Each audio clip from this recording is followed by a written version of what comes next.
Ayun, good morning to everyone. Have a nice day. Ako nga pala ulit ang inyong lingkod, Cesar Cahokers TV. So last time guys, no, ito continue lang ng ating topic last time na difference ng track mounted crane at all-terrain crane. So dun sa part 1 guys, no, pinakita ko sa inyo yung difference niya na may 4 differential tayo, no? Difference. Kasi dun sa video tutorial natin na ito guys, meron tayong 8 differences na prepared, no? Para mapakita ko sa inyo yung difference ng track mounted crane at all-terrain. Ngayon natin doon guys is tire, di ba? Tire. Number 2 is suspension. Number 3 is steering. At ang number 4, no? Ang number 4 doon is travels. So ngayon guys, nga pala, by continue pa guys, di ko nasabi doon sa video tutorial ko na yon na meron pang additional doon sa travels, no? Ito nga palang si Raptorin guys, ay mga Cahokers, ay may kakayahan po na mag 2x2 or 4x4. Yun, no, kung saan guys, yung 4 na gulong niya, kaya niyang pumayod, lalo na pag nabalaho, guys, no? Yan po yung kapability na ni Raptorin. Ganon din po si track mounted crane, na kaya, pag ito nabalaho, pwede mo itong i-activate yung second differential para kumayod din siya, para makalis sa balaho. Pero, mas malupit, ito pong si all-terrain crane. Kasi guys, si all-terrain crane, sabi ko nga sa inyo guys, yung capability ng Raptorin at track mounted crane na kay all-terrain crane. Si all-terrain crane guys, may capability na kumayod yung mga lahat ng gulong na nandyan. Makikita nyo guys sa all-terrain crane. Then, pwede yung selection. May selection yan sa loob ng dive cabin, no, ng all-terrain crane. May selection siya dyan. Nasi-select kung saan pwede niyang pakayuran yung harap lang, o kaya likod lang, o kaya gitna lang, o kaya pwede na likod at harap, o at gitna. Depende na yon. Basta nasa kanya na, nasa driver at operator na po yun, no? Ganun kaganda ang advantages at upgraded ni all-terrain crane. So yun nga guys, no, before tayo pumunta sa pang-5 topic, no, sa pang number 5, gusto ko lamang po i-shoutout muna ang ating mga kapatid na mga followers natin dyan, no. Shoutout sa inyo mga tol, Kuya Antonin Sadeco, Jesse A. Cabalan, / JCTV. Sa mga followers pala ni JCTV, paki-follow na rin po ang inyong lingkod. Kena, Samora Janre, Ramon Maloloyon, Elmer Sabanao ng La Trinidad Benguet, Jersey De Jesus, Borge Caneta, Nazaret, Kuya Borge Caneta kasi, shoutout sa inyo. Naka-move on na ako. So, naka-move on na pa kayo. Ang grabing pangalan ni naka-move on part. Ingat dyan sa Jeddah. So, yun guys, no? Yun nga pala guys, bago natin i-start tong video tutorial na ito, gusto ko lamang po na, please naman po, minyan ko ng oras sa inyo. Paki-follow din naman po at subscribe ang aking YouTube channel. Ito na po, napakita ko niyan po yun, no? Paki-follow naman po YouTube. Yan na po, grabe po kung gaano po karami yung followers natin sa Facebook, sa YT naman po, 15 lang. Kaya please naman po, pakidagdagan nyo naman. So, before tayo pumunta sa ating topic na ito. So yun guys, no, dumako na tayo sa pinaka-topic natin, no? Sa number 5. So sa number 5 guys, abay counterweight, no? Si boom track guys, ang pinaka-counterweight nito, ito ng body. Itong track, tapos tong pinaka-body, no? Yan po ang counterweight ng boom track. Si track mounted crane naman guys, meron yan additional counterweight, di ba? So counterweight niyan yung body niya, tapos yung counterweight na to. So may sabi sa akin, sir, 80 tonner, yung sabi sa akin, XCMG yung 80 tonner nga daw, fix na daw yung counterweight. Yes, sabi ko nga, merong track mounted crane na may additional counterweight. Like sa Sunny, no? Sa Sunny po ay 60 tonner pataas, meron ng additional counterweight. Pag 100 tons na po pataas, automatic may additional counterweight na po yan, si track mounted crane. Dito naman guys, si Raptorin guys, fix na yung counterweight nito, no? Naka-fix na. Ito namang si all-terrain, ito yung sa katangayan ni all-terrain guys, no? Meron tong mga counterweight, no? Parts by parts na salpak isa-isa, no? May base, may middle, may end, and may side to side na counterweight. Kaya nga po, napakalaga na advantages nito ni all-terrain crane kasi may maganda yung counterweight niya, no? Kunwari, ang crane mo ay 250, like yung nagamit ko before sa Oman, 250 tonners na sack, all-terrain crane. Ang counterweight nun ay 80 tons. So, parts by parts yun, no? Ganun po ang all-terrain crane.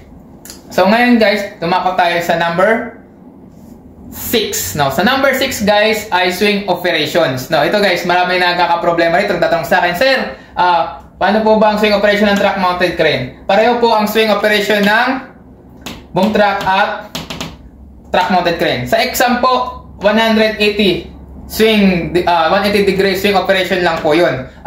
left side, right side, dun at back side. Doon lang po pwede magtrabaho ang boom truck. Kung kukuha ka ng exam, no? Lalo na sa, yung call sa exam sa national certificate to, pero kung training sa ibang bansa, ganun po yun. Bawal po magtrabaho sa front side. Ganun po sa truck mounted crane. Left side, right side, at back side lang po pwede magtrabaho ito. 180 swing operation lang po siya.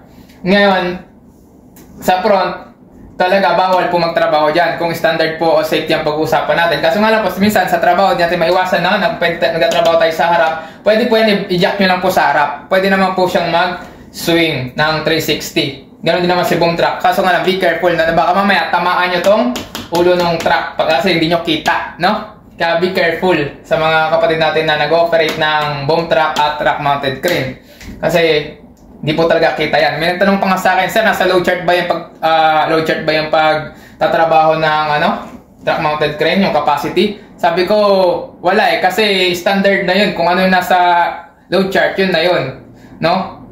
Nasa load chart yun na yun nga lang. Be careful sa pagtatrabaho sa front side ng truck mounted crane. Ito naman guys, si Rapterrain guys, 360 operation to. No? 360 operation siya. Nasa swing mo to ng 360. Yung kagandahan kay Rapterrain. Ganun din si all-terrain crane. To 360 operation din po si all-terrain crane. So, lahat yan, dalawa yan. 360 rin po. Ganito rin po si mobile construction tower crane. 360 operation din po siya. No? Basta all-terrain at Rapterrain guys ay 360 operations. Alam kahit kukuha kay exam, kasama rin naman po yan. So, gusto ko muna shoutout ang mga kapatid natin na sa Mega Foundation International Corporations. So, sila Kuya Henry Calderon, Jose Pariñas, Henry Rosales, Joseph Pariñas, Albert Losada, Jose Sunga, Bobby Roda, Ronald San Pedro. Number 7 guys ay about boom type at telescopic type. Meron tayong 2 type of boom at meron din tayong 2 type ng telescopic boom. Ito yung kadalasan sa truck mounted crane. Kasi guys, pag si truck mounted crane, ito kadalasan yung wire. Ito guys, natawag na boom na to ay telescopic boom. No? Telescopic boom. So what if nakakita kayo ng crawler crane guys? Ito yung boom niya. Yung parang may mga brace. Ang tawag po dyan is lattice boom. Ito guys, telescopic boom. Telescopic boom. Ito guys, lattice boom. Ngayon, ito yung lattice boom. May makita nyo sa crawler, no? Ngayon, makita kayo ng boom, makita kayo ng truck mounted crane. Tapos, boom ganito. No, lattice. Ang tawag na po sa kanya guys, mga ka-hookers ay truck mounted crane lattice boom, no? Lattice boom na. Kadalasan to guys sa Pilipinas mechanical. Lalo yung na-aksidente, makikita nyo dito guys. Makikita nyo rito sa video na to. Na diyan sa na-aksidente sa atin sa part ata to ng saan part ng Pilipinas to. Mechanical yan. Kadalasan mga mechanical yung ganyan, nagla-lattice boom. Truck mounted crane na lattice ang boom. Mechanical yan, mga sinuunang crane yan. So ngayon kasi wala na, mga new model ng crane ngayon, puro telescopic na ngayon, no? Telescopic boom na. So, nakita kayo ng, remember ulit, makakita kayo ng truck mounted crane at lattice ang boom. Ang tawag yan is truck mounted crane, lattice boom. So, yun guys, si ano naman, automatic telescopic to eh. Saka to si all-terrain telescopic din. Ngayon guys, may dalawang klase ng telescopic boom, no? Meron tinatawag na wire rope boom at telematic boom. Ito yung pinaka yung iba hindi alam, no, yung dalawang klase ng telescopic boom, no? Si wire rope telescopic boom, ano siya guys? Nasa 4 or 5 siya na section. Kasama yung base kasama yung base. Di ba makikita mapapansin nyo guys, yung pag nag-extend kayo ng truck mounted crane, yung may nauna doon na isa. At isa yung pinakapuno, yung malaking boom, tapos yung yung sa isang selection is tatlong boom na lumalabas pa nag-extend ka. Kasi guys, dalawa ang silindro nito ng truck mounted crane na wire rope boom, na wire rope telescopic boom. So, yung isa diyan, dalawa silindro niya. Yung isang silindro niya naka-connect doon sa boom niya, sa isang boom. Yung tatlo na yun guys, yung tatlo naman guys, naka-connect sa may boom na may cable. May wire rope yun, tapos may pulley. Kaya pa nag-extend siya sabay-sabay, no? Sabay-sabay siya pa nag-extend. So, makikita mo sa loob niya, parang baklas kayo niya ng boom na yan, na 5 section. Kasi sa 5 section lang naman yan na truck mounted crane. Sa all-terrain, automatic telematic, no? Ito yung sasabi ko sa inyo guys, may telematic. Si Si ano naman, si Raptorin guys, automatic, no? Wire rope telescopic boom din siya. Pero meron din siyang telematic boom, yung mga malalaki na, mga 100 tons pataas na rin. So, yun. Dalawang klase po ang boom ng telescopic boom. Dalawang klase po yan, no? Wire rope telescopic boom at telematic telescopic boom. Ito kadalasan na kay all-terrain, no? Mapa 50 tonner pataas po. Telematic telescopic boom. Ito yung tatawag na hatid sundo. Ito yung di alam ng iba guys na hatid sundo. Yung isang silindro lang siya pero hatid sundo siya. Gagawin niya yan guys sa selection niya doon sa boom. Pag operator siya, isa-select niya yan guys kung anong boom ang ilalabas na dyan. Ngayon, gagawin niya dyan, yung silindro, pipikapin niya yung boom, then i-unlock niya yung pin, then ipupush niya yun, itutulak niya para mag-extend. Kaya mapasin nyo pa isa-isa yung extend ng all-terrain crane. So pag pick up na yun guys, i-extend nyo na yun. Pagdating sa dulo, kung nasa operator rin, kung ano sinet niya, kung 46, 92 or 100% ng boom extension, pagdating sa dulo nun, maglalak ulit yun. Ngayon, pag nag-lock na yun sa dulo guys, tatakbo na naman ulit yung silindro, babalik na naman yung sa baba, tapos pipick upin niya ulit yung kasunod. So ganyan ulit, paulit-ulit lang yung gagawin niya. Unlock niya ulit, tapos tulak niya naman yung boom para mag-extend, tapos ilalak niya ulit sa bungad, tapos babalik na naman siya. So ang tawag doon, reaper eh. Yung ba tawag doon? Paki-correct nga po, Kuya Braybay, shoutout pala sa'yo, no? Kung reaper ang tawag po doon. Pero alam ko reaper eh. Reaper kadalas ang tawag nila doon sa silindro na yun na naghahatid sundo. Pa isa-isa ang labas ng boom. So nagsasabi guys na kailangan daw unahin yung puno. Hindi po, no? Nasa operator kung anong gusto niyang selection na kung anong boom ang ilalabas niya dyan, kung maliit ba o malaki, nasa kanya na po yun. So yun po, sana po naintindihan niyo po yung pinupunto ko sa pagkaiba ng dalawang type ng telescopic boom, no? Merong wire rope telescopic boom at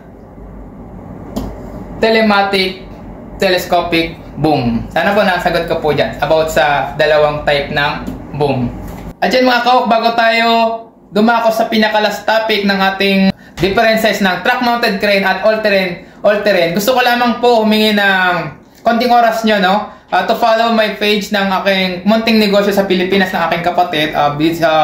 Isa business namin, no, na Monjali Creative Resources, bus and van rental po sa Pilipinas. Kung kayo po, pwede po kayo mag-agent sa amin o kaya may gusto nyo or kailangan nyo po ng service, no, ng mga company ninyo, please paki-repair naman po, no? Paki-repair yung aming company na bus, no, travel bus, tourism bus po, no, Monjali Creative Resources. Nandiyan po yung page niya, paki-contact nyo lang po kung gusto nyo mag-bus or van rental ng company tour or ano man pong event yan na kailangan nyo naman transportation na maramihan kayo, grupo kayo. It's better po na contact Monjali Creative Resources. Paki-contact lang po, tawagan niyo po yung aming opisina at like nyo rin po ang aming page ng Monjali Creative Resources. So, please to call lang po pag kailangan nyo ng bus at van. So, ngayon po, pinaka-last topic natin is about operations, no? Operations po ng tatlong to. Guys, ang operation ng last topic natin guys, ito yung 8, no? 8 topics na natin. Last na to guys, no? Operations. So, sa operation guys, ang boom truck po ay pang light operation. Sa Pilipinas is 15 tons lang to below, no? Light job lang na lifting. Kahit na 15 tons to, pinakamalaking binubuhat nito ay sabi natin 5 tons to 3 tons, no? Ito, boom truck. Ito naman si truck mounted crane guys, kadalasan to 80 tons pa baba. Pero mayroon tong malaking crane na mayroon din siyang truck mounted crane. Nung ako ay nasa Sunny, mayroong pinakamalaki nito 220. 220 yung sa brochure namin ng Sunny. So, 220 tons, no? It's design kasi guys, pang travel ka, pang city driving, no? Ito naman si Raptorin guys, meron tong, ngayon yung bago yatang labas na Tadano GR, no? 145 tons, no? Meron maayos din, malaki-laking crane din to, no? 145 tons. Light job pa rin, no? Light job pa rin to guys, no? Light job pa rin po si Raptorin, si boom truck, at si truck mounted crane compare po kay all-terrain. Si all-terrain guys, pinaka minimum is 50 tons, no? Lever 50 tons pataas. Ang all-terrain crane po, sa di pa nakakalam, is pang malalaking crane na po ito guys. Pwede rin po ito pang heavy lift. Lahat po ng malalaking crane natin na matatagpuan sa ibang bansa at sa Pilipinas na ginagamit sa heavy lifting, ito po, super lift, heavy lifting. Ito po yung all-terrain crane. Kasi po, itong all-terrain guys, kaya po nito, may mga libong tonelada po ito. So, ginagamit sa mga refinery, sa mga erection ng mga windmill. So, ito po yan, all-terrain po, no? At about naman mga talk sa boom extension o maximum extension, no? Si track mounted crane ay may 33 meters minimum and maximum neto nung nasa Sani pa ako na 220 tons na Sani, STC ay nasa 68 meters, no? Ito naman si all terrain guys, pinakamahaba no, sa lahat ng crane na telescopic crane na mahaba. Ito, extension, si all terrain crane. Nasa almost minsan sometimes 70 to 100 meters na boom extension. Si track, si all terrain crane, 100 meters. Ang extension nito. Depende sa tonelada ng malaking crane, mga malaki nito na heavy na alternate. Na rin po sa jib operations, no? Jib operation kadalasan po itong si track mounted crane, fix lang po ang jib nito. Saka maiksi lang ang jib operations. Compare naman po dito kay so Raptor din, ganun din po. Di ganun kalaki ang jib operation nito. Saka fixed jib lang po siya. Yun yung merong itong dalawang to merong degree na 0, 20, 30, 40 ganun ang degree lang po nila ng adjustment ng degree ng loop. Yung makikita nyo garong gana jib yun na fixed jib. Pero ito po guys, si all terrain guys, may capability to lalo ng mga malalaking tonelada nito na mga 300 tons pataas or 200 tons pataas na meron siyang fly jib, no? Makikita nyo naglalaro na rin po yung jib niya. Meron na siyang hose yun. So yung jib niya na-adjust na sa operations. So yun po advantages nito. Kaya nga yun po yung masasabi ko no sa mga tropa pips natin dyan na napakalaki po ng advantages ng all-terrain crane compare naman po sa track mounted crane. Ito pong si track, itong pong boom truck kahit hindi ka operator ng crane, pag driver ka kaya mo itong i-operate no? Ito naman kung marunong ka na talaga sa boom truck saka ka ng track mounted crane o kaya rough terrain. Pero kung dito po ang pag-uusapan, all-terrain cranes is napaka ano po nito, upgradable na po ito ng crane no? Kaya kailangan full knowledge ka pa mag-operate ka ng all-terrain crane. Dapat full knowledge ka or experiencado ka sa dalawang crane na to bago ka sumampa rito. Kasi guys, napaka ano nito, masailan talaga no? Ito yung pinaka komplikadong crane sa lahat kasi guys, puno na mahal tapos malalaki pa, di ba? So, ayun. So, yun po. Kailangan ka full knowledge ka. Lalo sa atin sa Pilipinas guys, di ba? Kadalasan nagte-training sa track mounted crane. Pero kadalasan nga boom truck lang no? What if guys, boom truck ka, boom truck ka nag-training, tapos bigla ka sumampa rito, patay kang bata ka. Mga bote tayo dyan, no? Okay, magalit sa akin ng mga veteran dyan. Pero yun lang, sinasabi ko lang po yung totoo, no? Na kailangan talaga full knowledge ka sa crane. Hindi lang po knowledge, kailangan experience nga knowledge at theory, kailangan magaling ka. Yun nga, experience, knowledge at theory about sa pag-operation ng crane sa dalawang to bago ka sumampa rito. Kasi guys, napaka ano itong crane na to, komplikado, no? Kadalasan nga, naglalak pa boom nito, pag kulang ka sa knowledge, hindi mo na ma-retract. So, kailangan talaga, kasi nga may mga training to, kadalasan ng all-terrain crane guys, may training, no? Pag bumibili ang mga kumpanya sa all-terrain crane, may training. May training silang ginagawa bago pa sampayin ng crane. Kasi nga, yung mga new model na crane, modelo ngayon, kailangan mo muna mag-training. Kami nun, ganun ginagawa ko sa OMA nun before, na kailangan talaga complete ka sa training bago ka sumampa dito. Kaya yun guys, sana kayo ng linaw, no? Sa aking vlog nito about sa differences ng track mounted crane at all-terrain crane. So ngayon na napansin nyo guys, no? Yan po ay for digulong, no?